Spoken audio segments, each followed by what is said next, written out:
Obrigada, Susana. Em primeiro lugar, bom, nós já agradeci, não é, à doutora Adelaide Teixeira e ao engenheiro Salvador Malheiro pela vossa disponibilidade, sobretudo nesta altura em que nós hoje não sabemos o que é que vai acontecer amanhã ou daqui a bocado, portanto agradeço a ambos, não só por esta disponibilidade, mas também por estarem onde estão, porque de facto é preciso ter muita coragem e aguentar muito, para estar numa posição de liderança, sobretudo em municípios, nesta altura do campeonato, não é?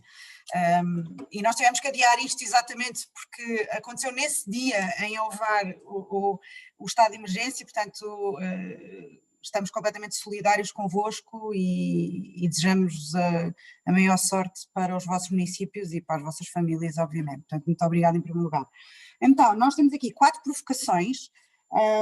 A primeira é logo sobre o Plano Municipal de Igualdade. Eu vou tentar que haja tempo para estas 4 provocações, senão faremos 3 e abrimos para algumas questões que possam existir. Portanto, a primeira é sobre o Plano Municipal de Igualdade, para a igualdade, a segunda é sobre a igualdade salarial, a terceira o empreendedorismo e a liderança e eventualmente uma quarta ainda para falar de um tema que me é muito querido, que é a educação e formação.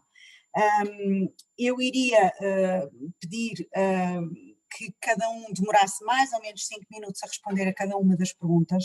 Iria começar aleatoriamente pela doutora Adelaide Teixeira e depois seguíamos, gostou desta, a engenheira Salvador, eu percebi que ele sorriu, mas gostou da minha, eu estava a ser diplomata, aleatoriamente, não é? Pela doutora Adelaide Teixeira. Então, e a pergunta é esta, portanto, à data de julho de 2020, o número de municípios já com planos municipais para a igualdade era de 96 num total de 308, ou seja, que isto equivale a pouco mais do que 30%. Isto fonte SIG. Quais é que são, duas perguntas, quais é que são os principais obstáculos, no vosso entender, neste caso no entender da doutora Adelaide Teixeira, à ação das autarquias neste domínio para olharmos um bocadinho para o futuro, que ideias ou que ações concretas é que pensam poder desenvolver exatamente para promover esta igualdade e reduzir esta discriminação. Eu gostaria que tentassem pelo menos abordar 2 para 3 temas. Um, a conciliação trabalho-família, o outro, o próprio planeamento e ordenamento do território, e aqui, nomeadamente, a criação ou não de infraestruturas que, de alguma forma, deem algum apoio à família e que, de alguma forma, também sustentam e suportam estas políticas. Pedi a doutora Adelaide para ligar o seu microfone para nós conseguirmos ouvir. Muito obrigada.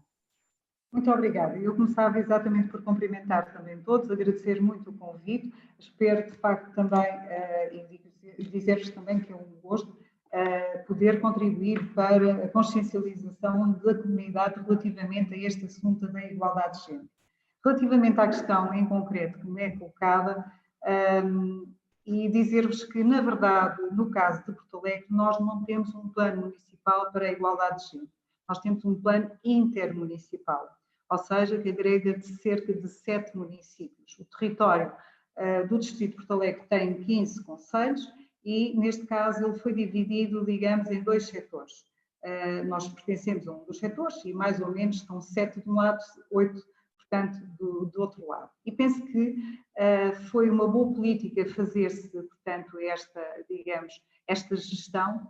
Isto porquê? Porque muitas vezes há municípios que não têm estrutura técnica, e isso pode ser um obstáculo, portanto, a ter-se no terreno, portanto, um plano municipal de igualdade de género.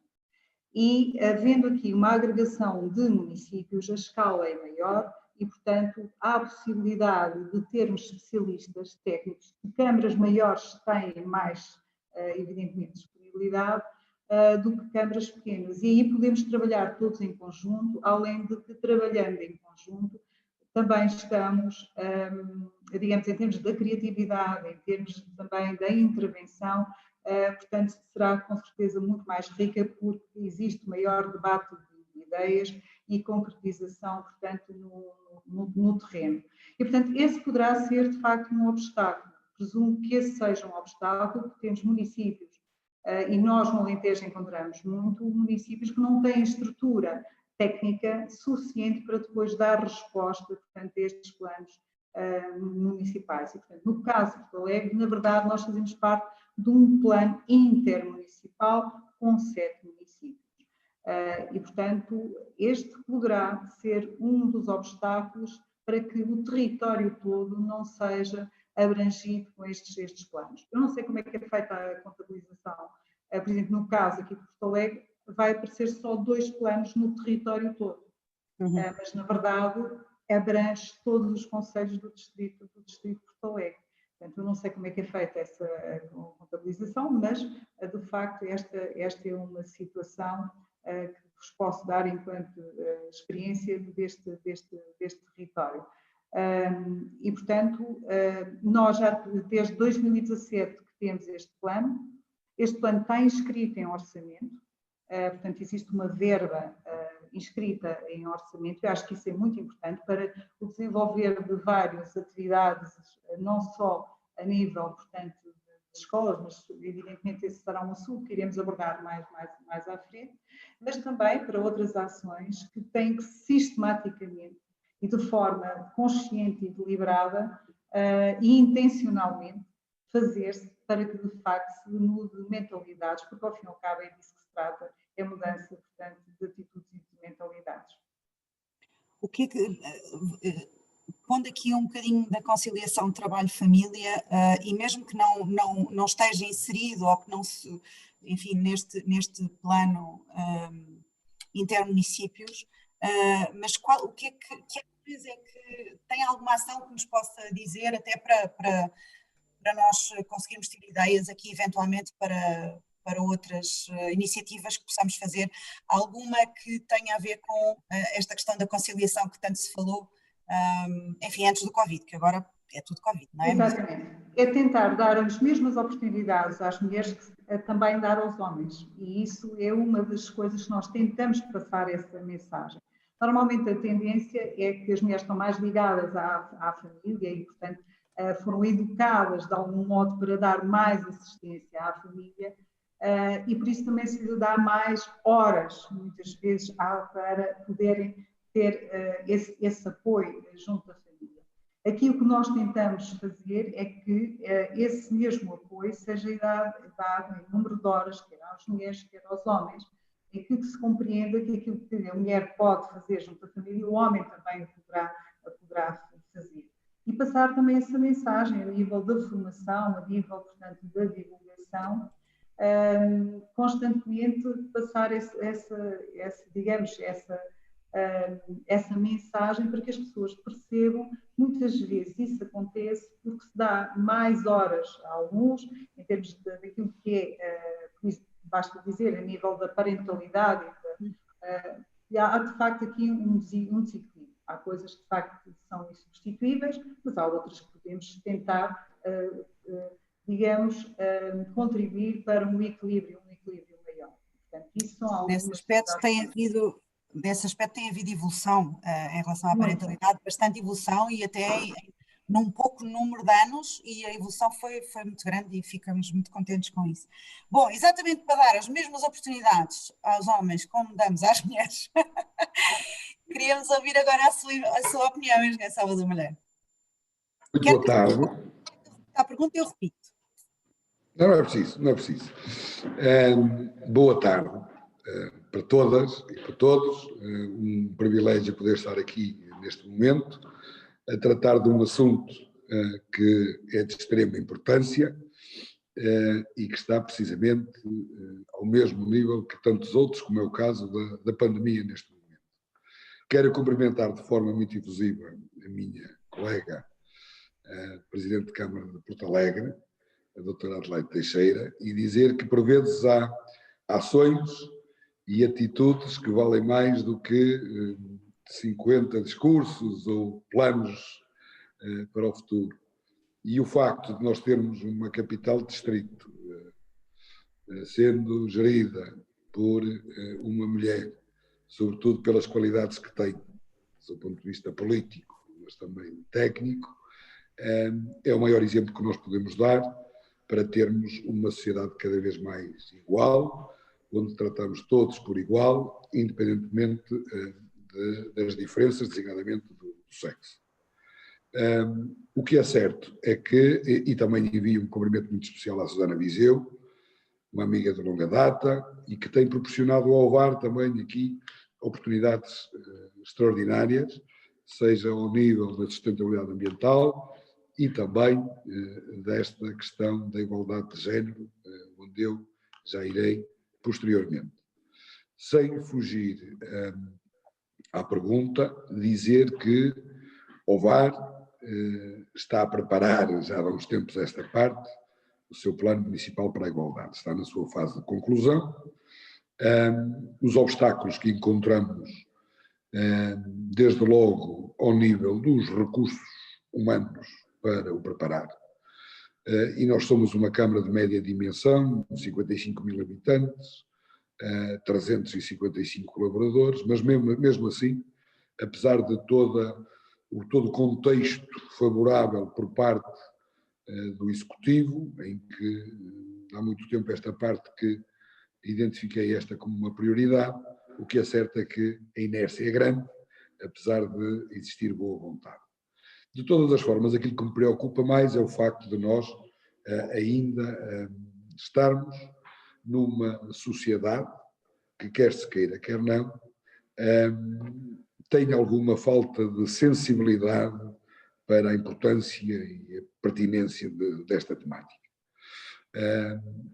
Nós não podemos escamotear que temos que trabalhar num processo de desconstrução da nossa sociedade, onde naturalmente essas desigualdades eram por demais evidentes. E sou apologista de que estes processos que têm que acontecer e onde as novas gerações já estão completamente familiarizadas com tudo isto, onde os autarcas de nova geração já estão completamente familiarizados com tudo isto, e eu incluo-me nesse rol, onde trato da mesma forma todos, cá dentro.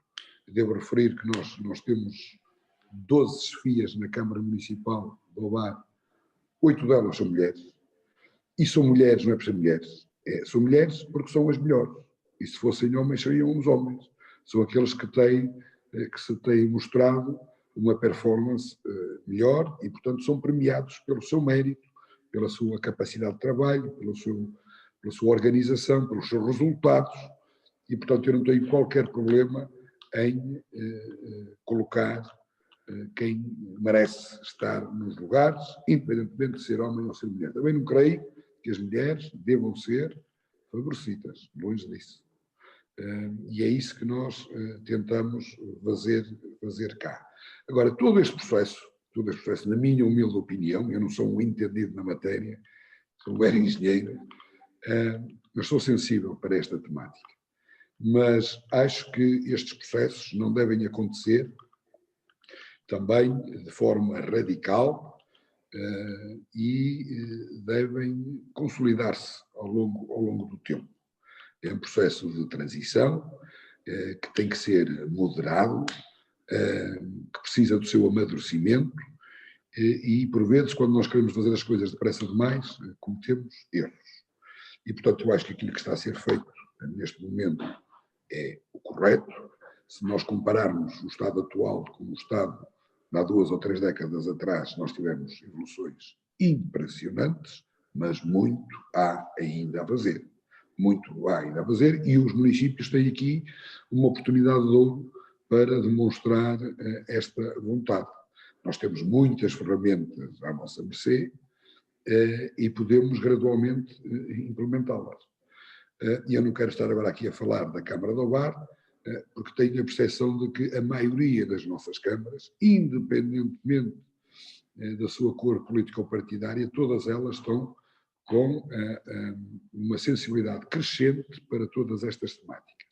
E designadamente de proporcionar, quer aos homens, quer às mulheres, serviços para a comunidade que neste momento são absolutamente decisivos. Quem é que não tem hoje os chamados serviços de apoio às famílias nos períodos de férias, para que as nossas crianças possam estar ocupadas e, dessa forma, permitir que quer o homem, quer a mulher, possam ter as suas condições de trabalho normais e que não sejam penalizadas em tudo isto. Quem é que nas câmaras não apoia e quer apoiar, e ainda quer apoiar mais, tudo aquilo que é serviços de creche, serviços de atividades de tempos livres, para que possamos permitir mais uma vez aos homens e às mulheres as mesmas condições para todos, em todos os períodos, nos seus locais de trabalho.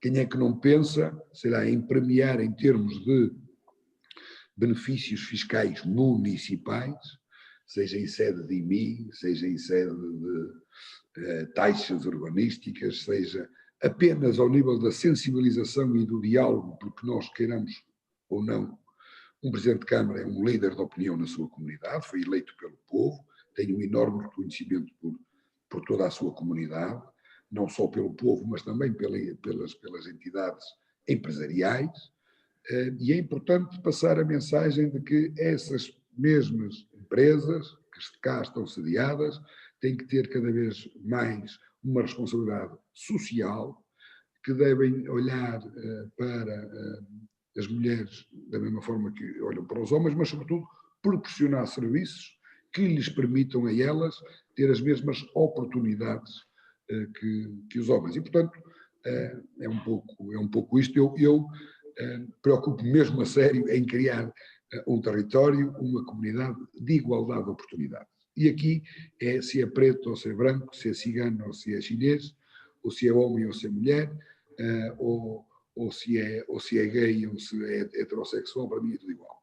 E, portanto, todos têm que ter as mesmas oportunidades, as oportunidades básicas, seja elas ao nível da habitação, sejam elas ao nível da educação, da saúde, do ambiente, e depois, naturalmente, quem tiver maior capacidade de trabalho, quem se esforçar mais, quem for mais inteligente, tem que ser premiado. Portanto, é essa a minha concepção de comunidade e, portanto, estou empenhado em colocar isso na prática, porque há uma diferença muito grande entre os discursos, os planos, as estratégias e depois a ação. Fazer. E por aqui me fico para já. Não fica não, que eu vou-lhe já de seguida perguntar outra coisa que é relacionada com essa que me estava a dizer. O facto de nós termos mais mulheres ou homens em determinadas funções levanta aqui outra questão, que é a igualdade salarial, ou seja, para igual trabalho e igual remuneração. E, portanto, essa é a minha segunda provocação. E agora começo consigo, que é que nós, bom, pelo menos desde 1976, que estamos a tentar lutar por esta tal igualdade salarial entre mulheres e homens, e, no entanto, passaram mais de 50 anos e continuamos com uma diferença grande entre a média salarial das mulheres e a média salarial dos homens, tendo em conta funções idênticas, como é óbvio. De acordo com o Boletim Estatístico de agosto de 2020, cita aqui o Gabinete de Estratégia e Planeamento do Ministério do Trabalho, as mulheres ganham em média menos quase 19% do que os homens. Ou seja, estamos a falar de quase 20%, não é? Portanto, ainda é uma diferença grande. Isto é o que se passa em Portugal, sendo que noutros países, eventualmente, a taxa é quase o dobro. A minha pergunta para si era, e uma vez que nos quis dizer essa diferença no número de mulheres e homens em cargos de chefia, a minha pergunta assim mesmo em tom provocatório é, e como é que estamos de salários? Nós cá como deve compreender, e a minha colega Adelaide, de certeza que valida, nós cá não temos a oportunidade de diferenciar, nós estamos sujeitos a regras bem estabelecidas no que diz respeito aos cargos, aos salários, por vezes, não digo que não, tinha muita vontade de poder premiar uns e penalizar outros, porque infelizmente a performance de todos não é igual, apesar de estarem todos no mesmo escalão, receberem todos o mesmo, mas isso acho que é um problema da função pública, mas assim tem que ser. Eu diria que de forma global, nós cá, aqui dentro da minha organização, não sinto essa diferença. Aliás, de uma forma genérica, não tenho números, creio que elas até estarão a ganhar mais do que eles, porque estão também com mais responsabilidade. Repare que eu tenho... Estou a falar da mesma responsabilidade, obviamente, mas alargando aqui um bocadinho, peço desculpa de interromper, alargando aqui um bocadinho em relação não só ao seu município, mas às empresas que dependem. Aí é uma outra questão. Aí é uma outra questão e sinto que essa é uma realidade. Essa é uma realidade que,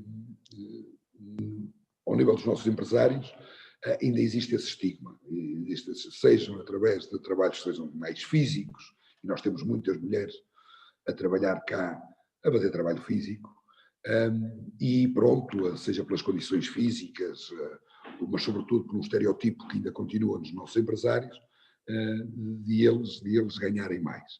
E esse é um papel que nos cabe a nós também, desde logo, sobretudo ao nível da formação, ao nível da educação, de nós darmos o exemplo, e sobretudo desta interação que existe muito entre os líderes da opinião e os seus empresários, de demonstrar de forma muito proativa as enormes mais-valias de nós podermos dar aqui o mesmo nível de oportunidades a todos. Porque eu não tenho a menor dúvida de que se houver essa possibilidade de nós recrutarmos num saco mais largo, ou seja, colocando ao mesmo nível homens e mulheres, poderemos ter uma capacidade de seleção muito melhor do que se tivermos apenas a olhar para um saco em que estejam só os homens. Mas, portanto, não fugindo à questão, existe esse problema, na Câmara de Alvar não existe, nas câmaras não existem, porque nós estamos sujeitos a regras apertadas, ainda bem por um lado, ainda mal por outro, fora da nossa organização.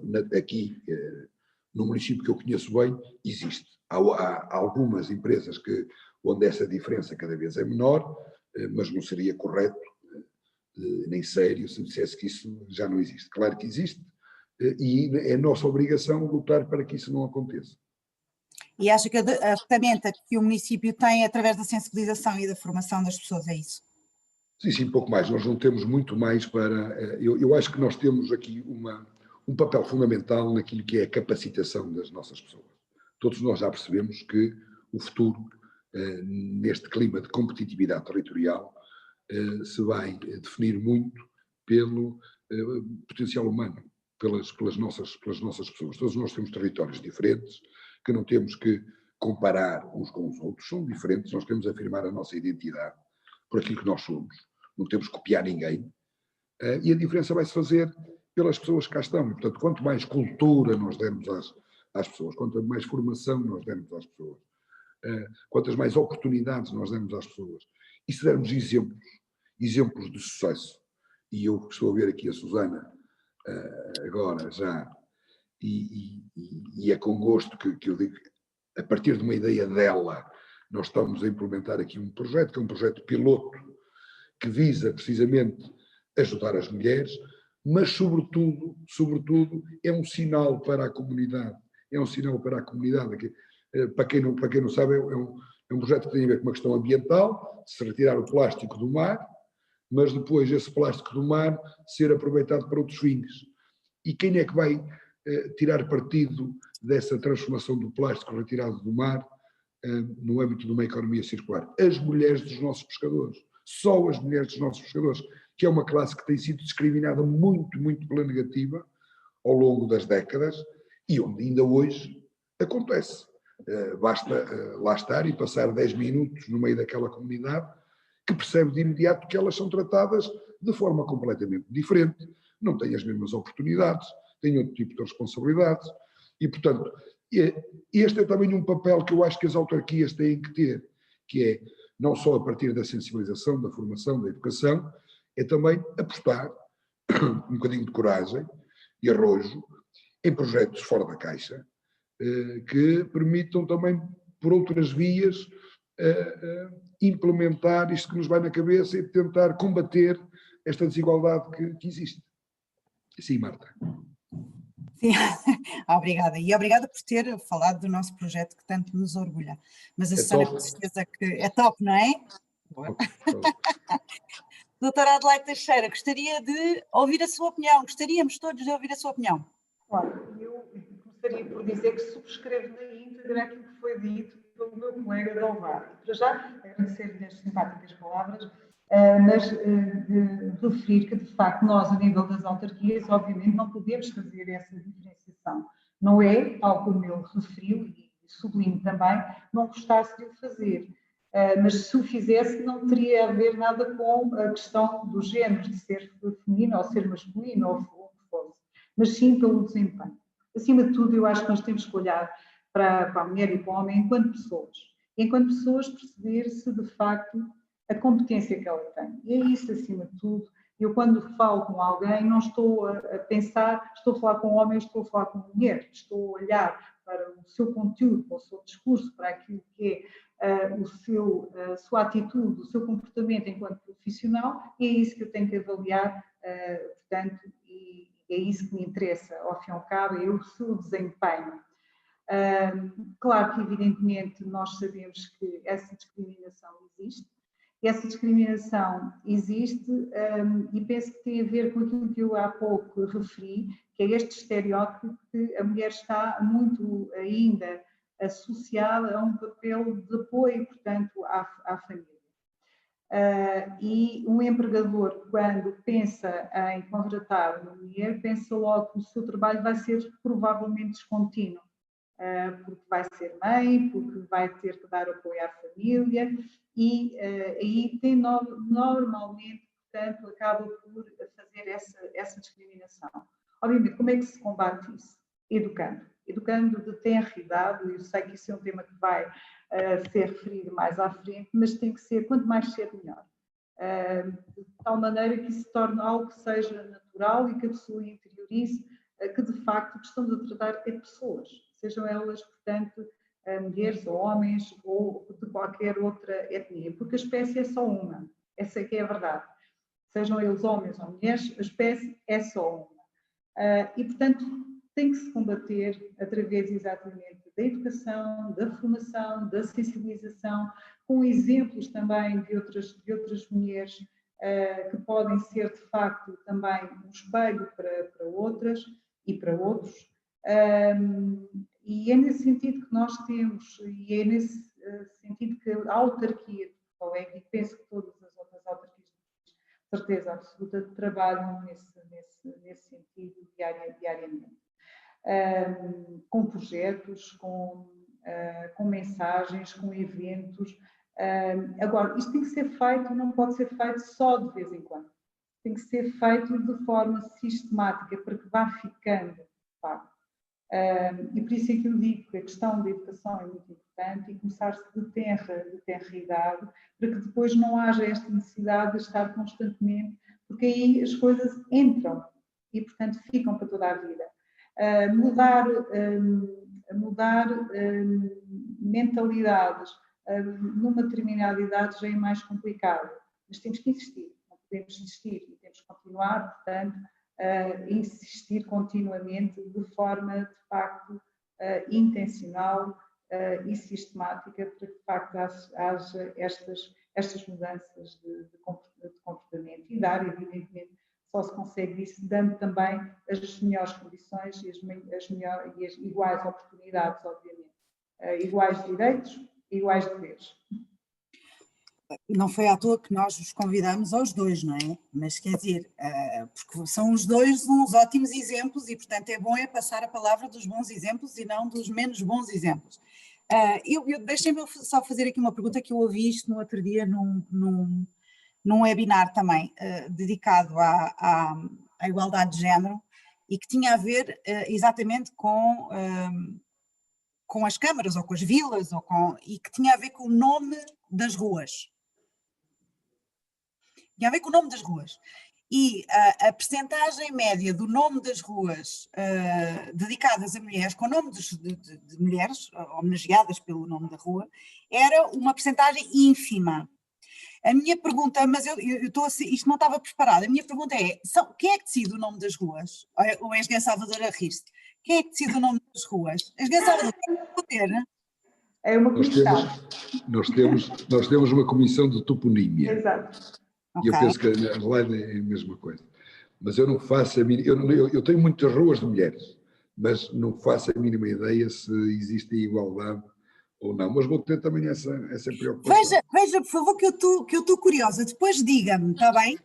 Porque a maior parte das ruas que nós vemos são de facto dedicadas aos homens e nós temos tantas mulheres em tantas áreas, desde a cultura à política, à obra feita, à literatura, que se depender de vós, essa é uma das ações que pode estar aí no vosso plano, se eventualmente não se lembraram dela. Eu gosto de olhar para o engenheiro Salvador rir-se. Ora bem, em relação, portanto, continuando aqui as nossas provocações, são 4 provocações, vocês foram avisados, certo? Que a gente ia provocar um bocadinho. A outra pergunta tinha a ver, de facto, com a liderança feminina e com, enfim, no seguimento desta questão da igualdade salarial vem a questão de facto, da liderança. E, mais uma vez, vem uma percentagem de apenas 16% de cargos de direção em mulheres. E nós sabemos, enfim, nós sobretudo as mulheres e com toda a certeza os homens mais informados, sabemos que temos a questão da maternidade, obviamente, mas isso, enfim, não pode ser, mas não vale a pena pôr isto em cima da mesa, porque nós todos estamos de acordo que tem que ser a competência e que não deve ser por aí, mas de qualquer forma a percentagem é 16%. Só 16% é que, só 16% dos cargos é que pertencem a mulheres. E isto são dados muito, muito recentes, enfim, do relatório mundial já de 2020. Portanto, o que é que nos municípios, eu se calhar eu agora perdi-me, não sei, eu creio que é o engenheiro Salvador agora que eu gostaria de ouvir primeiro, qual é que é o papel das câmaras neste sentido do empreendedorismo? Portanto, para se chegar a uma função de liderança é preciso incentivar ou ter programas, ou incentivar o empreendedorismo, a liderança, capacitar a questão da liderança, de equipas, etc. Qual é que é o vosso papel aí, enfim, com exceção, obviamente nós vamos falar de educação e da formação, se calhar caímos todos no mesmo, e do exemplo, obviamente, também, mas haverá mais alguma coisa para incentivar aqui estas competências e para que se aumente aqui um bocadinho esta percentagem? Na sua opinião? Bom, eu acho que sim, e nós temos aqui, volto a referir, muitas ferramentas à nossa mercê para podermos implementar projetos giros. E em todos os planos de ação, de certeza absoluta, dos executivos municipais, para além da sustentabilidade ambiental, da promoção turística, da questão social, há naturalmente aqui um vetor que é decisivo, que é do empreendedorismo. Todos nós queremos ter um município mais empregador possível, que mantenha os seus postos de trabalho e que crie novas oportunidades de negócio, sobretudo muito bem dimensionadas à nossa realidade. E eu vou dar aqui um exemplo daquilo que se passa cá, que é um exemplo de sucesso, e acho que é por aí que nós devemos ir. Naturalmente que nós criamos um serviço de emprego e empreendedorismo. E temos, inclusive, instalações que já tinham sido criadas pelo meu antecessor, que não é pelo facto de vir ou ter sido de um outro partido que eu não deixo de elogiar por aquilo que ele fez bem, e é verdade, e deixou-nos cá um chamado espaço empreendedor. Naturalmente que ele ainda tinha sido requalificado, mas não tinha sido colocado à disposição da comunidade. E nós gradualmente temos vindo a implementar tudo isso. E temos um espaço onde novas empresas se podem instalar, e, sobretudo, empresas que tenham a ver aqui com uma nova rede criativa, as chamadas indústrias e as empresas culturais, muito alicerçadas naquilo que são as nossas tradições do lar. E como todos conhecem e sabem, nós somos conhecidos, seja lá pelo nosso mar, pelo nosso Ponló e pelo nosso Carnaval. E o nosso Carnaval cá tem essa particularidade, contrariamente a muitos outros, de ser um Carnaval muito genuíno, que não é nada abrasileirado, é muito nosso, há mais de 65 anos que é organizado. E é organizado em comunidade, pela Câmara, em comunidade com mais de 2.000 pessoas, desde os 18 aos 80. E nós temos aqui um know-how técnico em termos de, sei lá, tratamento de espuma. Mas não é aqui que eu queria ir, mas sobretudo ao nível das costureiras. Temos aqui gente que faz trabalhos incríveis.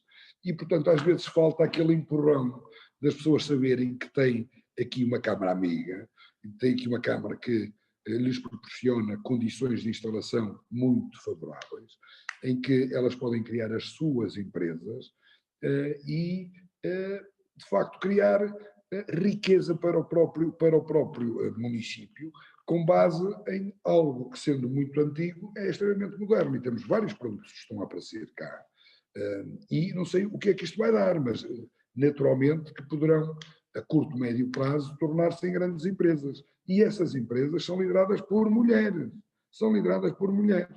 E eu fico satisfeito por ver essa possibilidade. Agora, de nós hoje termos apenas 16,2% das mulheres a ocupar cargos de direção. E volto à minha intervenção inicial. Isto é um processo, não é algo que se carrega no botão e acontece.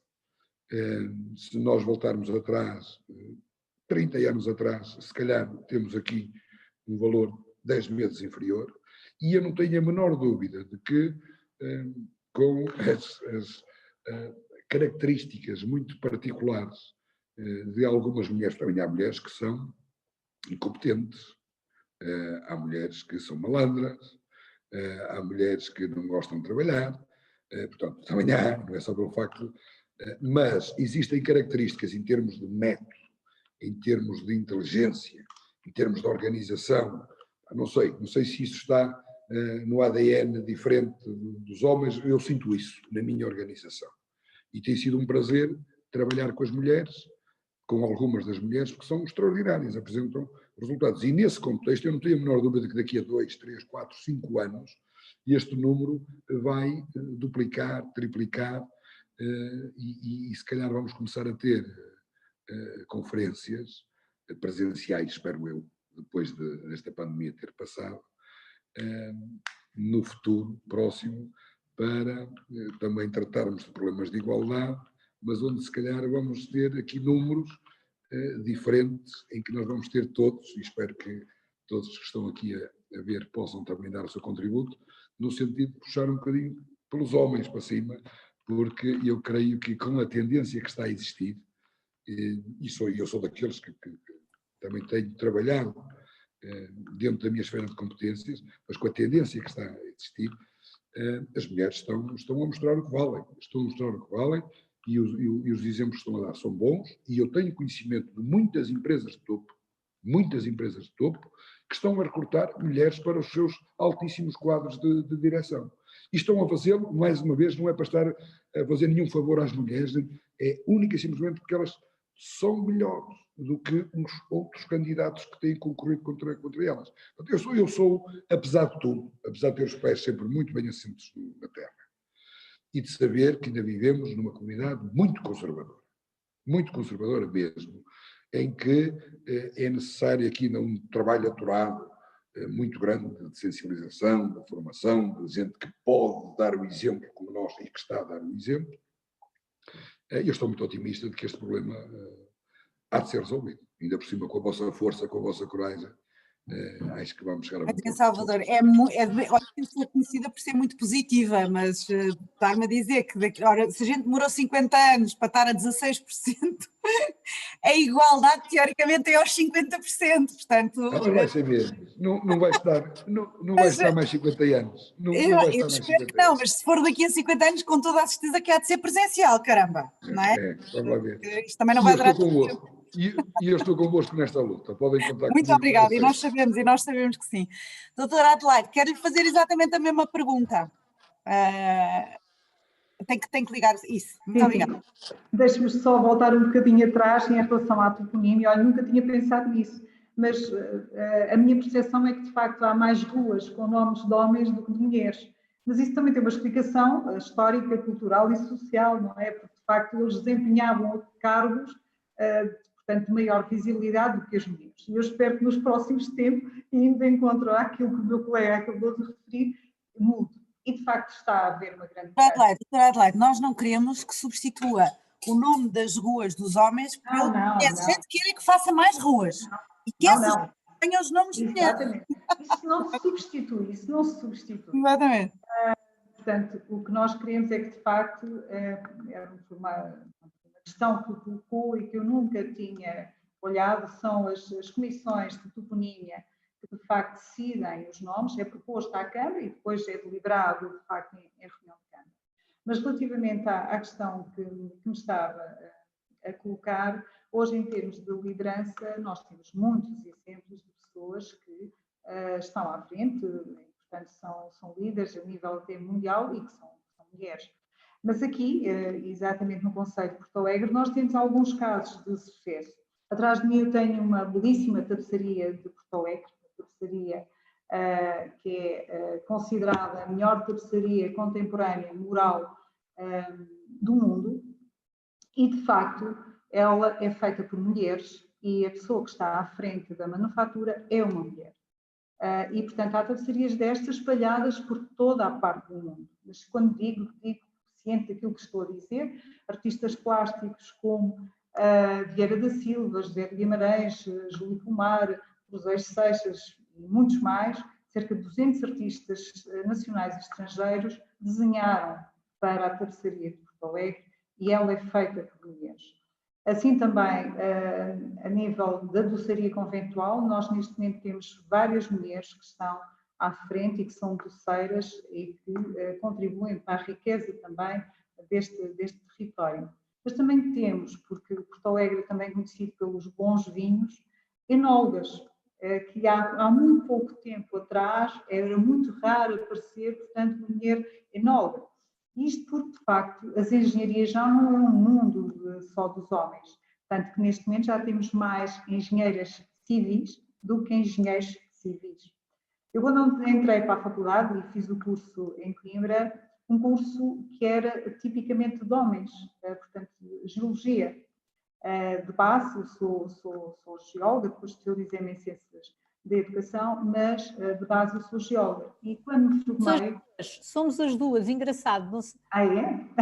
Curioso, de base, desculpe interromper, mas somos geólogas as duas. Bem, e na altura, quando me formei, e geóloga pura e dura, porque não sou do ramo educacional, portanto, mas do ramo científico, nós éramos 33 alunos e quando nos formamos 6 nesse ano e éramos 4 mulheres e 2 homens.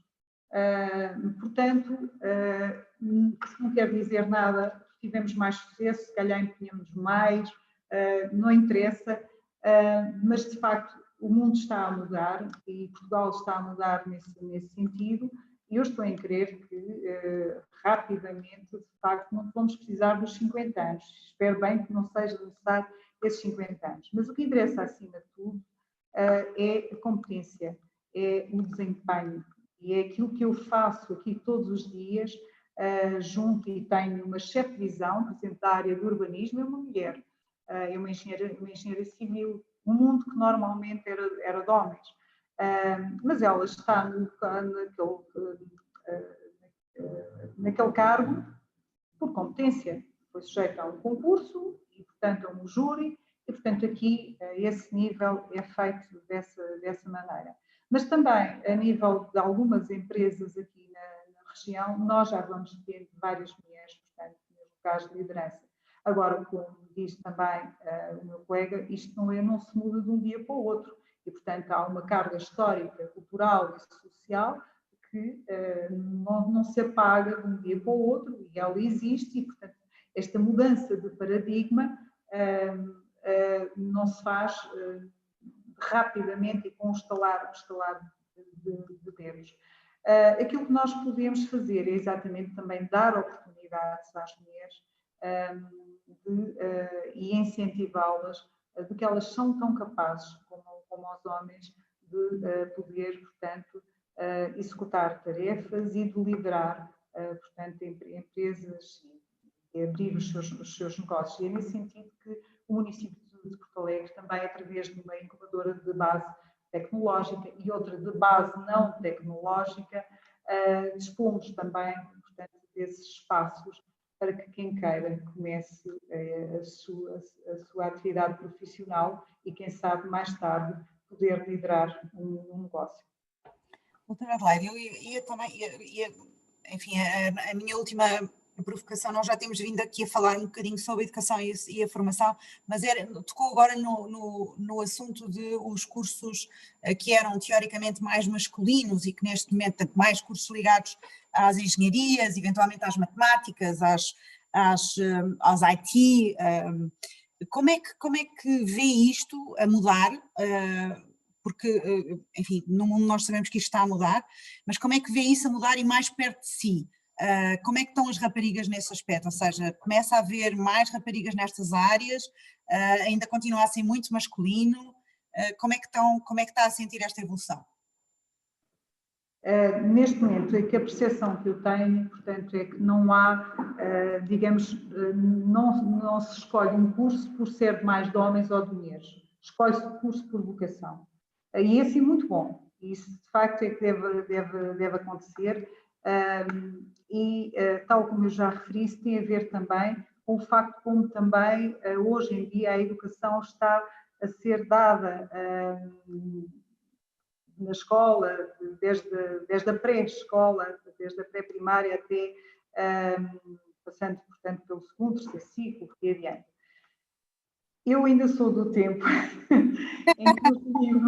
em que os livros, os manuais escolares, apareciam muito com textos ligados, portanto, a uma imagem da mulher como sendo aquela imagem que tinha que cuidar dos filhos, bordar, passar a ferro, portanto, fazer as lides da casa. E os homens, o homem trabalhava no campo, ou então era engenheiro, portanto, esse tipo de imagem que passava nos manuais escolares. Hoje em dia já não encontramos isso nos manuais escolares, quando muito um ou outro, é preciso os professores estarem muito distraídos para que isso aconteça. E, portanto, toda essa formação mudou, toda essa mentalidade mudou e ainda bem, e hoje, portanto, há um cuidado muito grande em termos da educação, da escolha dos manuais, da escolha das atividades, da escolha das brincadeiras, para que, de facto, nós possamos escolher, sem estar ligado à questão do sexo ou do género, e dizer, não, eu tenho que ir para ali porque aquilo é um curso muito ligado aos homens ou ao contrário, às mulheres. Portanto, a formação é, sem dúvida alguma, a educação é, sem dúvida alguma, o pilar basilar para que a mudança se faça e se faça de forma permanente e contínua. Em casa e na escola, não é? Aliás, eu estou-vos a ligar de uma escola e, portanto, para mim este tema é muito querido. Engenheiro Salvador, educação e formação, o que é que nós fizemos aqui para tentar resolver o que é que o município pode fazer para promover esta questão desde pequeninos, não é? Desde a educação dos pequeninos até à formação dos adultos, obviamente, e que possa minimizar esta diferença. Sim, e cada vez mais se fala de... Mais ligadas historicamente. Pronto, eu não percebi bem a pergunta, mas eu vou responder na mesma.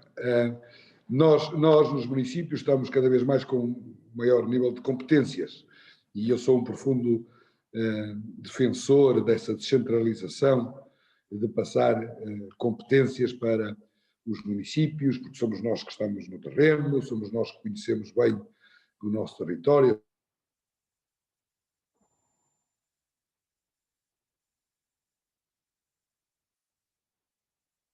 As pessoas, e conseguimos.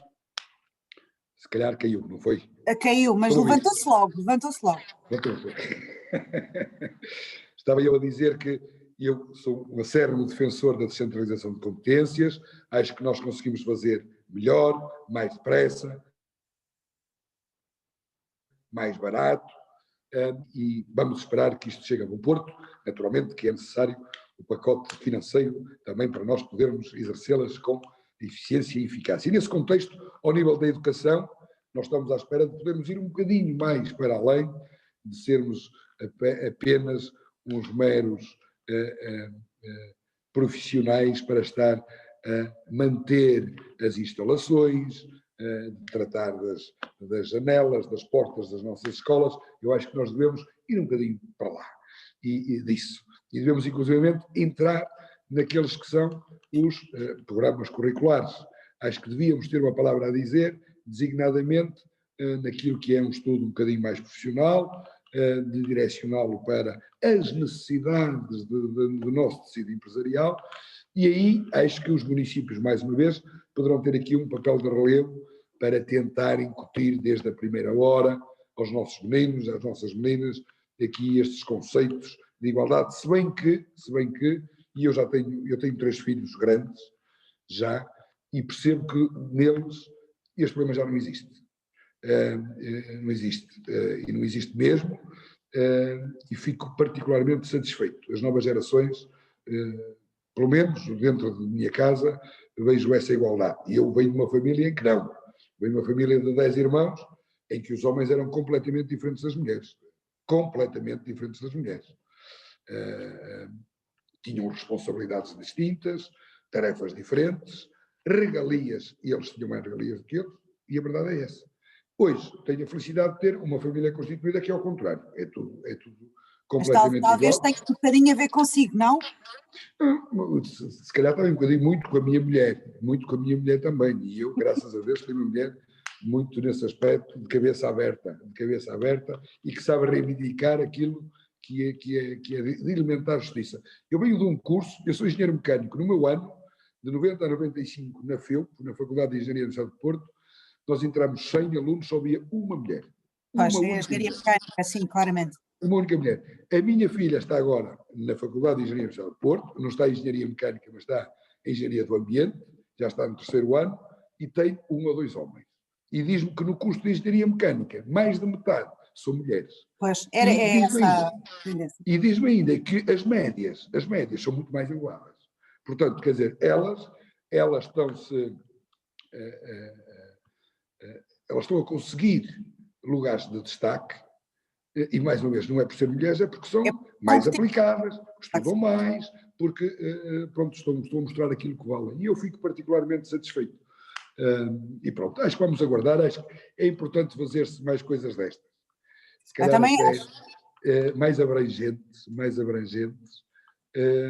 porque quem está alinhado com os desafios do futuro, quem se preocupa a sério com o seu povo, a sua comunidade, naturalmente que tem que ter esta questão da igualdade de género também, mas não é só de género, a questão da igualdade como um tema prioritário. E graças a Deus, volto a referir ao que já disse, nós temos um grupo muito grande de autarcas, independentemente dos partidos que representam, que são autarcas de nova geração e que estão a dar, não só nesta temática, mas em muitas outras temáticas, um grande exemplo para o nosso país. Por aqui me fico, Marta, e agradeço muito. Muito obrigada, Engenheiro Salvador. Nós vamos ter que terminar, doutora Adelaide, também vamos ter que terminar. Eu tenho 2 perguntas só, eu vou só fazer uma e depois passo à Susana Viseu, que é de uma forma muito rápida, se esta questão da política e das mulheres na política e do número crescente das mulheres na política, ela ri-se, este número crescente das mulheres na política e, curiosamente, de bons resultados. Bom, eu gostaria de saber a vossa opinião e se acham que é coincidente, se não, como é que veem as mulheres na política e este aumento do número de mulheres na política e com uma boa prestação, diria eu. Porquê é que acham que isso acontece? Porque, de uma forma geral, acontece e não queria dizer porque são mulheres, porque obviamente que acontece porque são mulheres muito competentes, e por essa razão é que lá estão, mas nestes últimos meses falou-se muito nesta questão e eu gostaria de ouvir a vossa opinião, se é que a têm definida. Eu posso começar, não tenho problema nenhum. Eu tenho grandes surpresas pela positiva de mulheres a exercer cargos políticos, públicos, e também tenho muitas desilusões. E mesmo hoje, portanto, no passado muito recente. Portanto, há bons exemplos e há maus exemplos. Eu acho que as mulheres fazem muita falta à política. Eu acho que é por demais evidente que há um distanciamento crescente da sociedade civil, da atividade política, que eu acho que é uma atividade extremamente nobre, e nós não temos mais do que ser o reflexo da nossa sociedade. E, portanto, até por aí, as mulheres têm aqui um papel fundamental, porque elas têm aqui inputs que os homens não trazem, e representam uma componente da sociedade que os homens não trazem, para além, pronto, de falar da igualdade de oportunidades, que essa aí é que deve ser a grande dificuldade. E eu não sou muito apologista da questão das cotas que foram implementadas. A outra pergunta sobre isso, mas já não vamos ter tempo para perguntar. Era a capacidade de regular de alguma forma. Mas só para terminar, não sou muito apologista, mas tenho a consciência de que se não tivessem existido cotas, o número de mulheres em cargos políticos seria muito menor, ou esse processo de transição iria demorar muito mais tempo. Agora, desengane-se quem pense que com um diploma legislativo isto se resolve. Eu vou dar um exemplo. Nós, neste momento, temos uma lei que obriga a que em cada lista, seja para as autarquias, seja para as eleições legislativas, exista uma cota de 40% para as mulheres, e, portanto, aquilo que nós vamos ver na maioria das listas por essas autarquias fora, vai ser de facto 40% de mulheres, mas esses 40% são nos lugares cá para baixo. Não tenho uma menor dúvida, porque é isto, né? As pessoas arranjam sempre maneira de tentar contornar. Eu não o vou fazer, bem pelo contrário, mas há essa possibilidade, é o que eu quero dizer. Na lei vigente, há essa possibilidade. Nós nunca podemos ter 3 do mesmo género seguidos. Tem que ser só 2. Mas o que é que vai acontecer? Quem tiver uma grande apetência para colocar mais homens, vai colocar nos primeiros lugares 2 homens e uma mulher, 2 homens e uma mulher, 2 homens e uma mulher, e depois entra para os lugares lá mais para baixo, quando já tem pouca capacidade de ser eleito, 2 mulheres um homem, 2 mulheres um homem, 2 mulheres um homem, para fazer os tais 40%. Isto, pronto, é um pequeno à parte, isto para vos dizer que eu acho que as mulheres se começam a afirmar. As cotas foram necessárias, agora eu já estive, e falo isto de estar mesmo, de ter tratado do assunto, de necessidade, temos que encontrar uma mulher para vir aqui em 9º lugar da lista, e isso é mau, acho que é desvirtuar tudo. Nós devemos dizer, nós temos que colocar aqui esta personalidade, que tem competência nisto, naquilo e naquilo, representa uma população da Liga, e por acaso é mulher, assim é que devia ser, mas não, tem que ser mulher, para caber aqui. Pronto, vamos ver se conseguimos gradualmente eliminar esse problema. Doutora Adelaide, esta última questão eu passo depois à Susana. Queria saber a sua opinião. O que interessa, de facto, é que haja um equilíbrio na sociedade e, portanto, que nós possamos dar o exemplo. E penso que, neste momento, os autarcas, tal como também já foi referido, são autarcas de uma nova geração e com uma nova mentalidade. E enquanto decisores políticos, evidentemente, os olhos estão postos em nós e, portanto, temos essa responsabilidade de passar, portanto, essa mensagem de que tem que haver equilíbrio e tem que haver, acima de tudo, competência. Há pouco falávamos da formação e da educação, é uma área que me é cara, como já referi há pouco, é a minha área de educação, e nesse sentido, nós temos várias atividades, nós temos competência a nível físico, portanto, dos edifícios, não temos competência a nível pedagógico, mas podemos influenciar muito com atividades extracurriculares, com outro tipo, digamos, de eventos e de atitudes e de comportamentos. Iniciativas. iniciativas que podemos aqui, de facto, influenciar. E uma das coisas que eu tento, acima de tudo, é desenvolver capacidades e competências. Trabalhar para o pensamento crítico, porque se todos nós trabalharmos para a área do pensamento crítico, de facto, estas questões deixam de se colocar. Porquê? Porque todos nós passamos a pôr em causa determinados estereótipos, determinados conceitos que nos são colocados, sabemos argumentar, sabemos nos defender e é isso que é necessário, sabemos decidir. Acima de tudo, o pensamento crítico ajuda-nos exatamente na tomada de decisão. E estas questões passam exatamente por desenvolver capacidades e competências. E quando olhamos para as pessoas, temos é que perceber se elas têm essas capacidades ou essas competências, e não se é homem ou se é mulher ou se é de qualquer outra etnia. Por aqui. Muito obrigada, vamos continuar a lutar pela competência. Muito obrigada, doutora Adelaide, muito obrigada, engenheiro Salvador. Eu passava a Susana para encerrar este evento, agradeço-vos em meu nome e em nome da BASM a vossa participação. Susana. Muito obrigada, Marta, muito obrigada a ambos pela vossa presença e aqui um bocadinho em jeito de conclusão,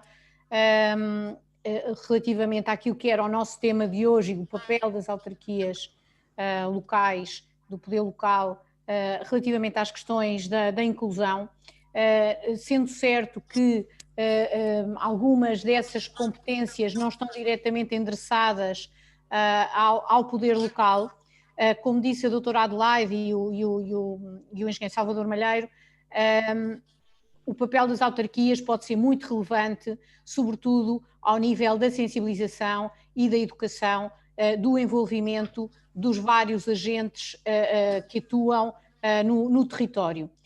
E nesse sentido, eu não queria deixar de mencionar algumas iniciativas que a Business as Nature tem neste sentido. Uma delas é com o município de Ovar, vamos mais uma vez arrancar no âmbito do projeto integrado que estamos a desenvolver com a primeira iniciativa a nível nacional. Isto é um programa que nós estamos a pretender fazer mesmo a nível internacional e que se chamam as Embaixadoras da Sustentabilidade e que é um bootcamp que é para formação das miúdas a partir dos 14 anos, em que nós queremos criar as embaixadoras de escola, as embaixadoras de bairro, para que elas sejam os nossos focal points nos bairros e nas escolas para implementarem iniciativas concretas, planos de ação concretos no âmbito da sustentabilidade.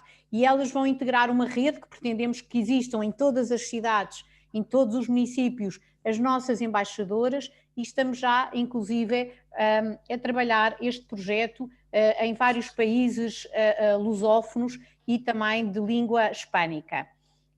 E para podermos alargar não só a nível nacional, mas esta rede e para que elas possam contactar com diferentes realidades e pertencerem mesmo a uma rede de meninas que vão ser estas embaixadoras da sustentabilidade e que podem fazer a diferença no seu bairro e na sua escola. E iria também deixar este desafio ao município de Porto Alegre para poderem ser o nosso segundo bootcamp, as nossas segundas embaixadoras poderem ser meninas de Porto Alegre. O outro desafio que deixo a ambos, porque este ainda não está implementado em nenhum sítio e que estamos a trabalhar nele através de um projeto que é a nossa academia, que é a Academia Business as Nature, onde pretendemos desenvolver dois tipos de projetos, dirigidos a dois tipos de públicos. Um dirigidos, mais uma vez, às raparigas e outro dirigido aos jovens em geral. Aos jovens em geral, que chama-se o Young for Climate, e portanto que é a juventude Youth for Climate, portanto os jovens pelo clima, em que pretendemos mobilizar a juventude no âmbito de ações concretas de proteção do ambiente e da sustentabilidade.